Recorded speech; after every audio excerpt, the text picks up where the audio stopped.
Okey, Assalamualaikum dan salam sejahtera. Saya Waziri Wazir. Untuk perkongsian kali ni dia lain sikit lah.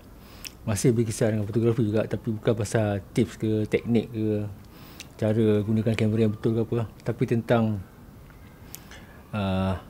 ada satu negeri ni di Malaysia ni yang saya suka untuk datang berkali-kali, terutamanya untuk tujuan fotografi. Dan negeri itu adalah negeri Sabah lah. Mungkin ada yang kata halang mentang-mentang baru lepas election ke apa, tak. Ni kalender ni, cuba tengok kalender ni. Kalender ni saya dah simpan lebih 20 tahun. Ni kalender pada kalender Sabah, daripada Tourism Sabah ni. Kalender tahun 2004. Sekarang ni dah tahun 2025. Ni kalender tahun 2004. Kalender ni saya dapat selepas turun daripada Gunung Kinabalu. Sahabat saya Azman Jumat, dia bawa saya pergi ke Sabah Tourism. Ada dia punya pejabat dia di Kota Kinabalu tu, yang ada sekarang ni ada 0 kilometer tu di Gaya Street ujung tu. Dan dapatkan kalender tahun 2004 ni. Dan pada gambar pada muka depan kalender 2004 ni adalah gambar yang buat antara sebab lah, antara yang saya tertarik dengan gambar ni adalah gambar tamu besar di Kota Belud. So dipendekkan sikit cerita lah tentang election baru-baru ni semua ni kan. Bukan nak cerita pasal politik. Cuma saya harap politik di Sabah ni stabil lah, pasal saya dah beberapa kali nak cover event tamu besar ni, tapi banyak kali juga ditangguhkan, tarikhnya berubah-ubah dan atas pelbagai sebab lah kan. Okay, dalam kalender Sabah ni banyak lagi lah gambar-gambar menarik. Gambar-gambar dia kata lepa lah apa semua ni kan. Cuma saya nak share antara kenapa, bukan saya seorang, ada kebanyakan jurufoto pun dia suka Sabah ni, pasal Sabah ni dia berbanding dengan Semenanjung lah kan. Sabah dengan Sarawak ni berbezanya. Sabah ni dia bahagian timur dia pun ada laut, utara dia pun ada laut, barat dia pun ada laut. Berbanding dengan Sarawak ni di sebelah pantai barat saja ada laut. Tapi pada pantai timur tu dia dah, bukan pantai timur lah, dia tak ada pantai timur lah. Sebelah timur tu ada Kalimantan. Macam Sabah ni, dia punya sebelah barat dia Kota Kinabalu, sebelah timur dia Sabah Timur. Orang tak panggil Sabah Timur lah, tapi sebelah timur lah kan, Sempurna. Dan Sempurna ni boleh dikatakan syurga bagi fotografer lah. Ada yang kata syurga, ada yang kata sebaliknya kan. Itu terpulang masing-masing lah. Tapi hakikatnya, kepada peminat seni foto, banyak gambar-gambar human interest dirakam di Sempurna. Sempurna terutamanya kehidupan bajak laut di pulau-pulau, di Mabul, di Maiga, Kapalai. Dulu mudah lah, sekarang ni disebabkan ada berlakunya event ataupun tragedi di situ. Dah ada Eskom ke benda-benda macam-macam kan. Jadi pergerakan agak terbatas dan ada setengah-setengah pulau kita dah tak boleh pergi dah. Cuma yang saya nak beritahu ni, saya tak nak share gambar-gambar banyak lah, pasal just nak sembang je kan. Pasal biasa kita share pasal tip fotografi kan. Yang mendengar ni mungkin ada yang bukan semua orang rakyat Malaysia pernah ke Sabah. Semua jurufoto pun sama juga. Ada juga jurufoto yang tak pernah ke Sabah kan. Saya ni, dan salah satu sebab saya berulang alik ke Sabah adalah isteri saya juga orang Sabah. Mungkin baru kenal saya, mungkin tak tahu kan. Mungkin dah lama kenal, dia tahu lah kan. Dan hampir setiap tahun lah kalau ikut saya ke Sabah sejak daripada 2003 kalau tak silap ni kan. Saya pernah bagi tahu, saya pernah tulis dalam blog saya, ada satu tugasan saya tugasan rasmi lah di Sabah tahun 2003 ke 2004, awal 2003 lah kan. Tugasan rasmi lah. Itulah pertama kali saya sampai di Sabah. Dan bila sampai di sana, saya nampak daripada jauh Gunung Kinabalu, dan saya cakap dalam hati saya, kalau lah ada peluang kali kedua saya bertugas di Sabah, saya akan teruskan sampai mendaki Gunung Kinabalu. Dan alhamdulillah lah, pada tahun 2003 saya naik Gunung Kinabalu dan turun pada tahun 2004. Saya pergi hujung tahun lepas tu banyak lah, berulang-ulang kali lah saya ke Sabah. Mungkin ada yang kata Sarawak tu pun cantik juga, tak best ke? Dia macam ni lah, bukannya tak best, pasal di Sarawak tu saya tak banyak explore banyak-banyak tempat lagi. Saya hanya pergi di Sarawak tu Miri, Kuching kan, tak explore banyak-banyak tempat lagi. Kalau saya explore banyak tempat mungkin persepsi saya berubah. Tapi untuk di Sabah dah banyak tempat dah yang saya pergilah. Daripada kampung isteri saya di Kuala Penyu, KK tu dah tentu, Kundasang, Ranau, Kudat, Sandakan, Hak Datu, Sempurna dan pulau-pulau di sekitar dia, saya dah pergi dah. Walaupun masih ada lagi tempat-tempat yang saya tak pernah pergi kan, tapi banyak tempat yang saya dah sampai berbanding dengan Sarawak. Bukan berbanding saya tak suka Sarawak pasal saya tak sempat nak explore kawasan Sarawak selain daripada Kuching lah. Kuching pun tak habis explore kan, dekat-dekat situ je kan. Jadi bukan sebab saya tak suka, belum kenal lagi maksudnya. Kalau ada orang sahabat-sahabat saya daripada Sarawak nak bawa saya jalan-jalan di sekitar Sarawak tu, memang saya alu-alukan sangat lah kan. Dan antara sebabnya adalah culture ataupun suku kaum ataupun suku bangsa, culture di Sabah ni masih lagi belum lagi terlalu moden lah. Dia sedang moden kan. Benda tu kita tak banyak halang kan, tapi masih lagi ada banyak culture kebudayaan yang kita boleh rakam lah, terutama yang macam ni lah. Sebab tu lah saya harapkan politik di Sabah stabil supaya event tamu besar Kota Belud ni diadakan seperti biasa, seperti dulu-dulu Kalau dulu ni cerita dulu pada tahun 2004, 2005, 2006 macam tu kan.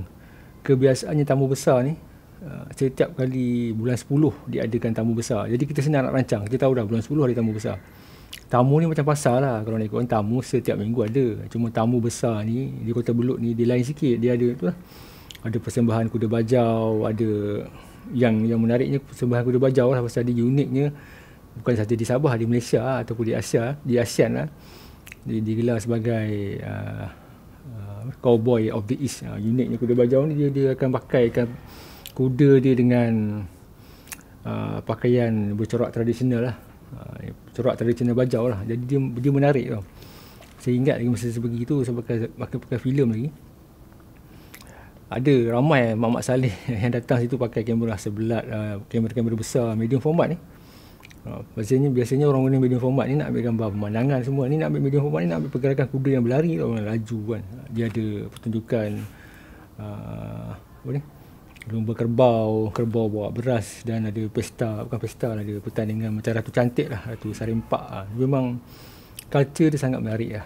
Selain daripada tu, pakaian suku kaum sana, bajau, rungus, kadazan, dia punya pesta keamatan itu kan, memang menarik lah.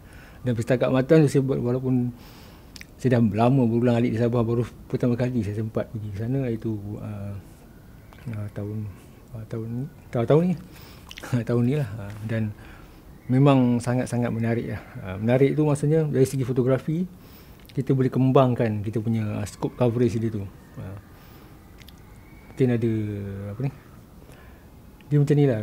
Kalau you tak pernah pergi, mungkin you susah nak terima kan, nak terima ataupun nak imagine benda tu. Tapi kalau kita tengok gambar saja, mungkin orang kata apa, mungkin tengok gambar di internet lah, mungkin tak memadai juga. Macam contoh lah gambar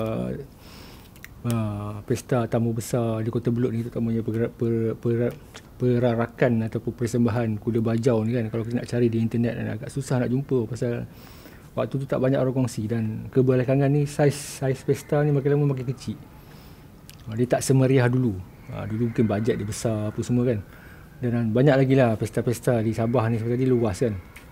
Suku kaum dia, bangsa dia banyak kan, suku dia yang macam saya sebut tadi tu. Dan kalau di sebelah pantai timur pula di Semporna tu, dia ada Regatta Lepa. Persembahan Regatta Lepa ni perahu yang dihiaskan dengan lepa-lepa ataupun orang panggil sambu layang. Dia punya layar dia yang berwarna-warni lah. Yang ini pun biasanya lepa-lepa ni biasanya dibuat pada bulan 4 dulu lah. Bulan 4 kita senang rancang. Kita tahu lah bulan 4 ada Regatta Lepa. Tapi sejak kebelakangan ni, ada tak ada pun kita pun tak tahu. Ada setengah-setengah tu waktu dia publishkan date dia tu kan, 2 minggu ataupun kurang daripada sebulan. Jadi untuk orang luar daripada Semporna tu nak datang payahlah, nak tempah hotel lagi, nak tempah flight lagi kan. Mungkin orang-orang terdekat situ je yang boleh datang. Sama juga macam tamu besar Kota Belud ni. Ini saya simpan lama, kalender tahun 2004 ni, elok lagi saya simpan. Kalau orang tu dah kalender tahun lepas pun dah buang, ataupun kalender tahun ni 2025 pun dah boleh nak buang, dah nak bulan 12 kan. Tapi dia masih lagi simpan kalender tahun 2004 ni. Satu pasal dia memang cantik lah kan. Ada gambar-gambar yang menarik lah di dalam ni kan. Dia punya suku kaum macam ni kan. Mungkin you all ada lah negeri-negeri yang menarik untuk dikunjungi kan. Macam kalau di Semenanjung ni yang masih lagi ada adat budaya yang unik dan kerap diadakan adalah di Pantai Timur lah, di Kelantan dan Terengganu lah. Kalau di Selangor, Johor, Melaka, Kedah ni ada, tapi mungkin tak semeriah di Pantai Timur dan juga tak semeriah di Sabah. Sabah ni masih lagi unik, dan juga Sarawak lah. Cuma Sarawak ni tak sempat nak explore, banyak tempat lagi lah. Dan ini salah satu orang kata apa, bagi individu peminat fotografi yang mungkin tak ada idea nak pergi mana kan, ataupun tak cukup bajet nak keluar negara kan, mungkin boleh pergi ke Sabah dan Sarawak kan. Sangat banyak potensi untuk fotografi lah, macam ni lah, macam tamu besar ni kan. Bukan nak promote ini je, ada banyak lagi dia punya pesta-pesta yang menarik di sini. Cuma di sini ni untuk personal project, untuk dokumentasi cukup banyak lah, terutama orang-orang tua yang memakai sigar, aku tak silap ni, tanjak ke apa ni kan. Kita boleh ambil portrait dia, bagaimana dia menyediakan kuda dia tu, ambil gambar orang kampung menyediakan pakaian kuda ni, persembahan kebudayaan dia tu, pertandingan Ratu Cantik dia kan. Memang sangat menarik lah. Cuma itulah disebabkan perubahan kepimpinan kan, dan mungkin berkaitan dengan bajet kan. Benda ni kejap ada, kejap tak ada. Ada masa tu dia buat dalam skala yang kecil kan. Kalau dia buat dalam skala yang kecil, kuda pun tak banyak kan. Jadi kita daripada Semenanjung ni nak laburkan duit RM2,000 kan, ya beribu lah juga kan. Dia nak beli flight, hotel semua kan. Tapi pergi tengok tak berapa meriah kan. Jadi tak menarik lah. Tapi kalau dia masih boleh buat macam dulu, meriah macam dulu, dia sekeliling padang tu ramai orang, persembahan dia tu biasanya 3 hari macam tu kan, hari Jumaat, Sabtu, Ahad macam tu. Memang menarik lah untuk kunjungan pelancong dan juga untuk manfaat kepada penduduk setempat lah. Dia nak meniaga makanan ke pakaian ke macam-macam boleh lah kan. Cuma itulah,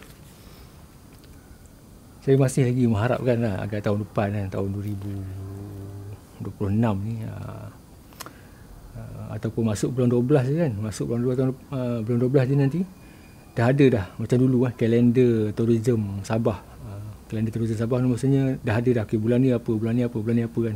Bukannya 2 minggu lagi nak ada event baru dipublish. Benda-benda macam tu hanya sesuai untuk local people je lah, yang duduk dekat situ je lah kan, boleh datang. Pasal kalau orang luar yang nak naik flight, nak sewa hotel apa semua kan, akan menyusahkan lah. Dan banyak kali juga saya pernah tulis dalam blog saya dulu, dalam Facebook pun ada, kalau boleh contoh ialah macam pesta Hornbill Festival di Nagaland.